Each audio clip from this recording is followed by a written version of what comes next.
Saya akan sebutkan misal salah satu contoh kisah.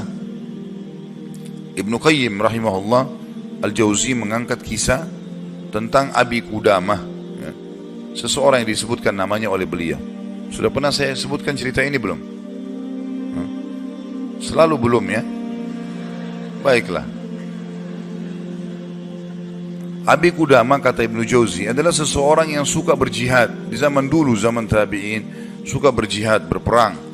Dan dia selalu memotivasi orang untuk berjihad. Ditanya di salah satu masjid itu, dia lagi pulang dari jihad, pengalaman apa yang paling berkesan bagi anda di kancah peperangan jihad? Dia bilang, kisah seorang anak muda yang bertemu bidadari. Maka orang tanya, seperti apa ceritanya? Dia bilang, satu waktu saya pulang ke negeri saya, di kotanya. Kemudian saya motivasi orang untuk berperang, berjihad. Sampaikanlah motivasi, ayat-ayat, hadis, kisah-kisah nyata.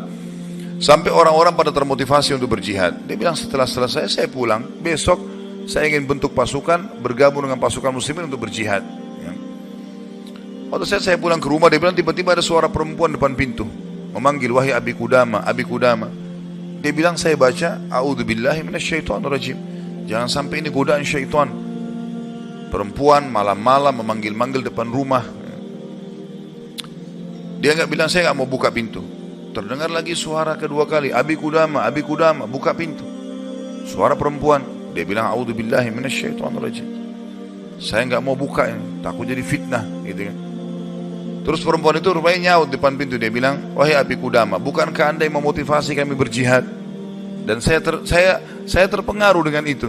Saya ingin menyumbang sesuatu. Bukalah pintunya. Dia bilang, saya dengar orang ini mau nyumbang hubungan dengan jihad, saya buka pintu.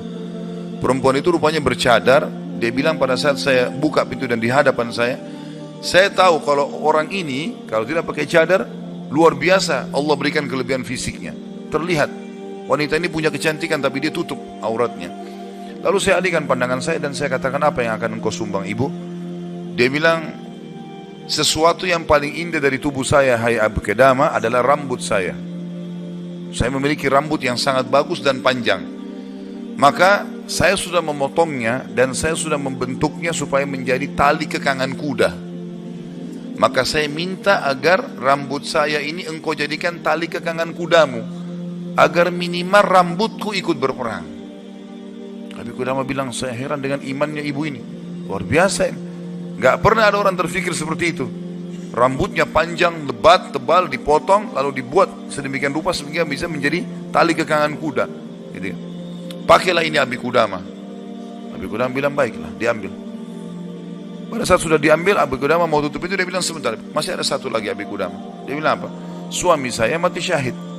Dan semoga Allah terima, semoga juga kami disatukan di surga. Dan dia mewariskan seorang anak laki-laki yang mirip seperti dia. Maksudnya keimanannya, kefisiknya, segala macam. Saya harap anda tidak menolak anak saya besok ikut berjihad. Kata Abi Qudamah, baiklah. Tutup pintu, besok pagi habis sholat subuh, habis syuruk, menjelang duha, berkumpullah orang-orang yang mau ikut jihad untuk bergabung dengan pasukan muslimin. Setelah Abi Qudamah bilang, saya motivasi mereka, datanglah seseorang dari belakang saya berteriak, Abi Qudamah, Abi Qudamah. Suara seorang laki-laki. Dia bilang, saya balik ke belakang. Waktu saya balik, saya seperti melihat matahari.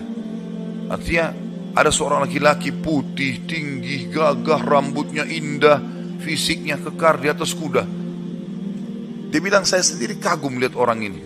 Luar biasa secara fisik, membuat orang sudah kagum. Dia bilang, terus dia bilang, hai Abi Qudamah, saya anaknya ibu semalam yang memberikan rambut kepada anda. Dan saya siap untuk ikut berperang. Dan wasiat ibu saya agar saya jangan pulang, suruh mati syahid.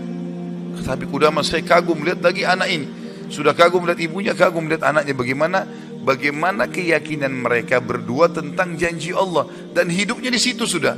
Lingkup hidupnya itu adalah yang dijanjikan oleh Allah dan Rasulnya. Udah, Allah bilang dapat ini, ya sudah, dia yakinkan iya. Sholat dapat ini, puasa dapat ini, jihad dapat ini. Yakin, tidak ada keraguan. Hidupnya terbentuk di situ, itu yang dijalani sama dia. Dia yakin meninggalkan juga dosa, ini adalah pintu yang baik. Kalau dia buat, dia akan jauh dari Allah. Maka dia berada di lingkup itu, kendaraan itulah. Kata Abi Qudamah, baiklah anak muda, kau masih muda, gitu kan. Saya akan letakkan kamu di bagian belakang pasukan. Anak muda itu diam. Dia bilang, Abi Qudamah bilang, ini saya tentu simpulkan ceritanya ya, karena saya tidak hafal secara lafaz letter tentang kisah, tapi saya datangkan poinnya gitu. Kata Abi Qudamah, waktu perang lagi berkecamuk, tiba-tiba anak muda ini sudah ada di depan. Lalu saya lihat dia, dan memang di pikiran saya dia bilang cuma anak muda itu saja. Saya datangin dia, hai anak muda, mundurlah. Kau masih muda, belum berpengalaman, gitu kan. Saya khawatir atas dirimu. Dia bilang, wahai Abi Qudamah, Allah berfirman, hai orang-orang beriman, kalau kalian bertemu dengan orang kafir, jangan kalian mundur. Allah bilang, jangan mundur, Anda suruh saya mundur, gitu. Gitu.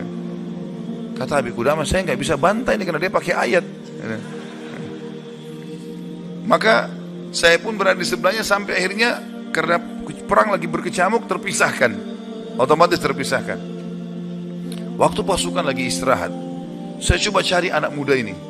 Saya nggak cari, pikirannya sudah nggak ada yang lain. Targetnya anak muda ini gitu. Itu betul-betul menarik perhatian dia. Dia bilang begitu saya lihat orang lagi istirahat semuanya karena capek berperang. Maka saya lihat anak muda ini sibuk menyiapkan makanan para mujahidin, mengikatkan tali kudanya, menyiapkan rumput kudanya. Pokoknya dia sibuk dengan itu. Jadi dia betul-betul menikmati apa yang sudah Allah dan Rasulnya perintahkan. Ini targetnya dan ini benar bagi saya. Selesai. Ini adalah konsep hidup saya. Gitu. Maka Abi Qudamah bilang, saya kagum melihat anak muda ini. Kemudian perang berkecamuk lagi. Berkecamuk lagi, yang kedua kali. Kemudian pada saat lagi maju, saya lihat anak muda itu di depan. Saya datangin lagi, hai anak muda, ke belakang lah. Dia bacain lagi ayat. Wahai Abi Qudamah, Allah berfirman, hai orang beriman, kalau bertemu dengan orang kafir, jangan kalian mundur. Bagaimana Allah bilang jangan mundur, Anda suruh saya mundur? Abi Qudamah diam, tidak bisa bantah karena dikatakan ayat. Berkecamuk peperangan dipisahkan oleh prajurit yang saling serang satu sama yang lain, sampai akhirnya tiba malam hari waktu istirahat. Kata Abi Qudamah, dua pasukan istirahat. Lalu saya cari, di mana anak muda ini? Di kemah mana dia? Cari-cari sampai dapat kemahnya. Kata Abi Qudamah, waktu saya masuk dalam kemahnya, saya temukan anak muda itu sedang tertidur dan senyum. Senyum lebar gitu. Saya penasaran anak muda ini lagi mimpi apa gitu. Dia bilang, saya tunggu sampai senyumnya sudah redah. Kemudian saya tepuk, bangunkan. Hai anak muda, bangunlah. Apa yang kau lihat dalam mimpimu? Kata anak muda ini, demi Allah wahai Abi Qudamah, saya melihat saya masuk ke surga. Saya masuk surga, saya lihat taman-taman, saya lihat pelayan-pelayan, lihat luar biasa surga yang luas. Dan saya lihat seorang wanita yang sangat cantik, saking cantiknya sampai saya tidak sabar untuk menjamahnya. Gitu kan.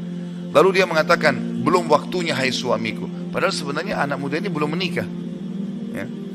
Lalu dia bilang, engkau, perempuan itu bilang, engkau akan bertemu dengan aku besok siang. Kata anak muda itu, setelah itu Anda bangunkan saya.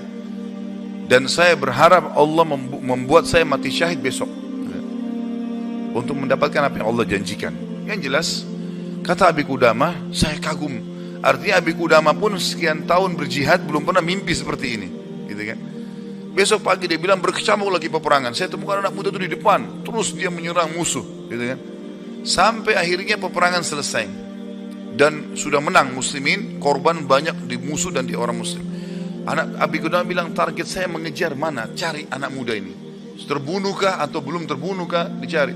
Dia bilang, saya cari di jenazah prajurit muslim yang disusun. Ternyata ada bergeletakan. Saya temukan ada anak muda itu penuh dengan darah gitu.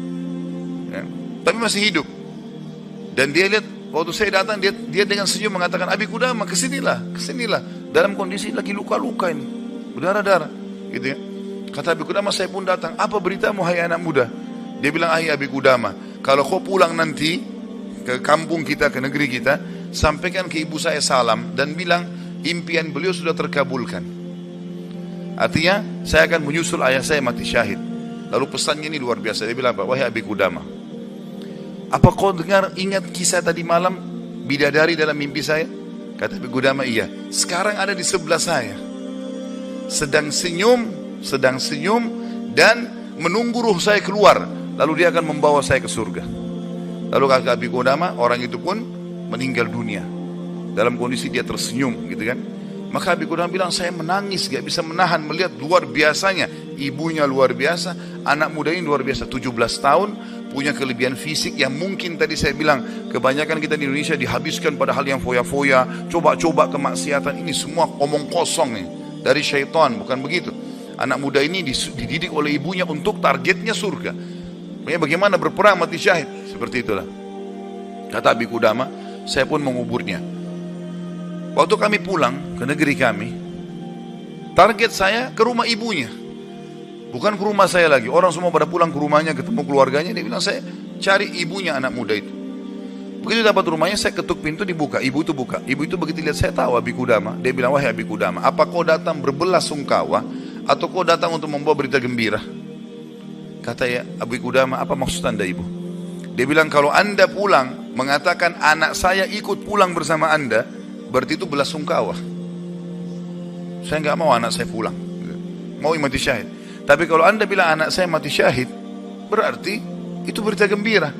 Abi Qudamah bilang, saya nggak tahan menangis. Lalu saya mengatakan, ibu, berita gembira, Allah sudah kabulkan impianmu. Anakmu telah menyusul suamimu dan semoga Allah kabulkan. Ibu itu menangis, sujud syukur kepada Allah gara-gara berhasil anaknya menjalankan perintah Allah. Ini yang banyak luput dari kita nih.